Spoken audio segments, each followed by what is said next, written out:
कुछ आ रहा है समझ में? हो सकता है आपने किसी से शादी कर ली हो, अब आप पछता रहे हो सकता है। आप क्या बोलोगे? अरे तुझसे शादी करके पछता रही हूं मैं या पछता रहा हूं मैं। आई am regretting having married you. I am regretting having married you. Married verb है तो मैरिड आप आराम से हैविंग के बगल में V3 लगाना है। अगर आपको गेट मैरिड बोलना है तो I am regretting having got married to you, फिर इतना लंबा बोलना पड़ेगा। इससे अच्छा I am regretting having married you. ठीक है जी। आपने किसी को अलाउ कर दिया था कि जा बेटा जा जी ले अपनी जिंदगी, अब आप पछता रहे हो यार उसको अलाउ करने को मैं पछता रहा हूँ। I am regretting having allowed him, you know, having allowed him to do anything. पहले रिग्रेट वाला वर्ब आराम से समझ लीजिए, ओके।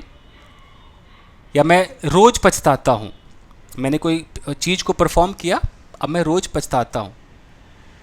मैं पछताता हूँ क्योंकि मैंने उसे क्यों गले लगा लिया, तो मैंने गले लगाया, मेरा एक्शन डन। अब मैं पछताता हूँ, हमेशा पछताता हूँ, तो प्रेजेंट इंडेफिनिट में दिखाएंगे। I regret what? I regret having hugged her. Clear है? अब मैं दूसरा वर्ब उठाऊंगा, इसको बोलते डिनाई। डिनाई क्या होता है? आपने किसी चीज़ को परफॉर्म कर दिया, अब आप उसको मानने को तैयार ही नहीं हो। डिनाई का मतलब क्या होता है? You are not accepting the fact.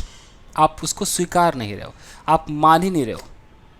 तो मान लीजिए कि आपने किसी को गाली दे दी, अब आप उस बात को डिनाई कर रहे हो। तो आप बोलो कोई और बोलेगा कि यार ये तो डिनाई कर रहा है कि इसने उसको गाली दी है। He is denying what? He subject, वो डिनाई हमारा वर्ब है, तो डिनाइंग व्हाट ऑब्जेक्ट चाहिए ना। He is denying having abused him. He is denying having abused him. कुछ आ रहा है? मैं इस बात को नकारता हूं कि मैंने आपसे कुछ पैसे उधार लिए हैं। पैसे उधार लेना क्या होता है? बोरो होता है। मैं इस बात को नकारता हूं। I deny having borrowed money from you. समझ रहे? उसने डिनाई कर दिया है कि उसने उसको धमकी दी है। उसने धमकी दी, कंप्लीटेड एक्शन कंप्लीट होना चाहिए, लेकिन उस चीज़ को उसने डिनाई कर दिया, उसने एकदम मना कर दिया कि उसने धमकी नहीं दी है। तो ही हैज़ डिनाइड। यहाँ पर हमारा जैसा टेंस है वो रहने दीजिए। He has denied having threatened him.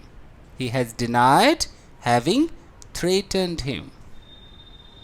तो रिग्रेट को समझ गए, डिनाई को समझ गया, ओके।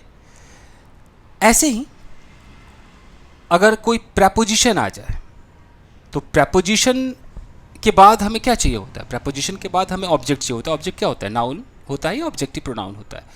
तो जेरंड तो नाउन का काम करता ही है, तो प्रेपोजिशन के बाद भी लग सकता है। कैसे?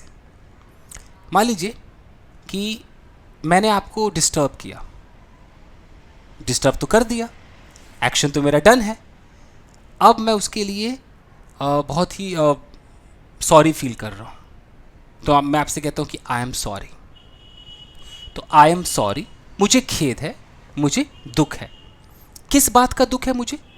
कुछ तो ऐसा मैंने कर दिया ना जिसका मुझे दुख है। एक्शन मेरा डन है, परफेक्ट डन है। उस डन को लेकर मैं सॉरी फील कर रहा हूँ। मैं बोलूँगा excuse me sir, I am sorry for. अब मैंने मान लीजिए कि आपको गाली दी, आपको थप्पड़ मारा, आपको मैंने डिस्टर्ब किया, तो मैं क्या बोलूँगा? आई am sorry for having disturbed you. I am sorry मतलब क्या? स्टेट ऑफ बीइंग है, मैं सॉरी हूँ। आई एम सॉरी का मतलब कि मैं सॉरी हूँ, मैं बिल्कुल उस अवस्था में हूँ, एकदम खेदित, क्या मैं उस हिंदी में क्या बोलूँ, उस खेद वाली अवस्था में बड़ा सॉरी फील कर रहा हूँ। तो आई एम सॉरी। जैसे I am worried, I am mad, उसी तरीके से I am sorry. I am sorry for what? For मेरा प्रेपोजिशन है, प्रेपोजिशन के बाद मुझे ऑब्जेक्ट चाहिए, ऑब्जेक्ट के लिए मुझे नाउन चाहिए। नाउन मेरा जेरेंड है। कौन सा जेरेंड है? परफेक्ट जेरेंड है। परफेक्ट ही क्यों? क्योंकि काम मेरा डन है, मैंने एक्शन को परफॉर्म कर दिया है। मैं क्या बोलूँगा? आई am sorry for having disturbed you. आपके दिमाग में आएगा कि हम ऐसा नहीं कह सकते I am sorry to disturb you, वो इन्फिनेटिव का चक्कर है, हम इन्फिनेटिव बाद में बात करेंगे। हम ऐसा नहीं कह सकते I am sorry for disturbing you. हम ये भी कह सकते, बट ये भी मैं आपको बाद में बताऊंगा, क्योंकि ये कन्फ्यूजन क्रिएट करेगा। परफेक्ट जेरेंड का मतलब है कि यहाँ पर जो डन है उसमें परफेक्ट लगाइए, कोई काट ही नहीं सकता है। ओके मैं आपसे कहता हूँ कि एक्सक्यूज़ मी। एक्सक्यूज़ मी का मतलब भी होता है कि मुझे क्षमा करे, kindly excuse me.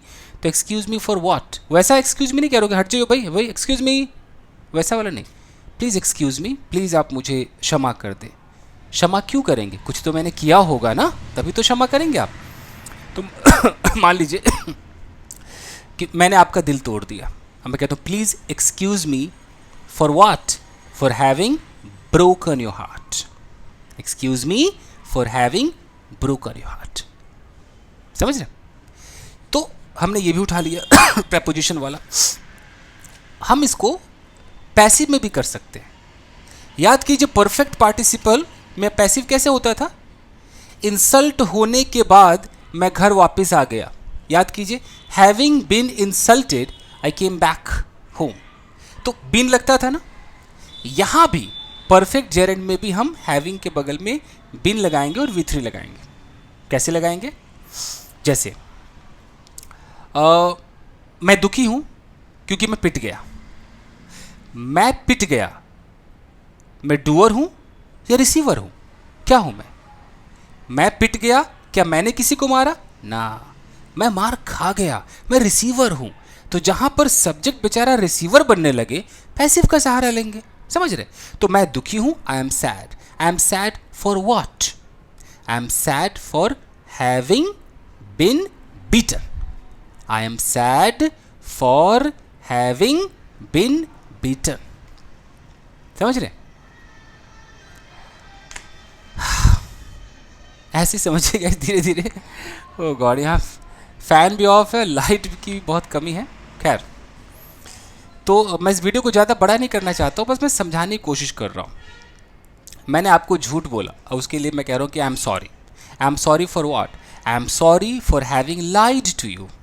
I am sorry for having lied to you. ठीक है जी? तो फिलहाल आप इस पे खेलिए। किसी दिन मैं इसका पूरा एक पैराग्राफ लिख के ना बहुत सारे सेंटेंसेस लाऊंगा। जैसे एक बार just once I reach Mumbai, उसके बाद मैं फिर अपनी कहानी शुरू करूंगा। अभी यहाँ पर मैं इधर उधर ट्रैवल करता हूँ तो मुश्किल से वीडियो बना पा रहा हूँ। ठीक है जी?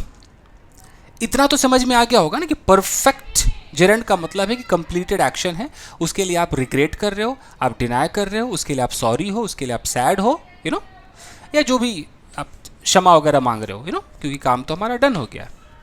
ओके, ठीक है। और क्या हो सकता है?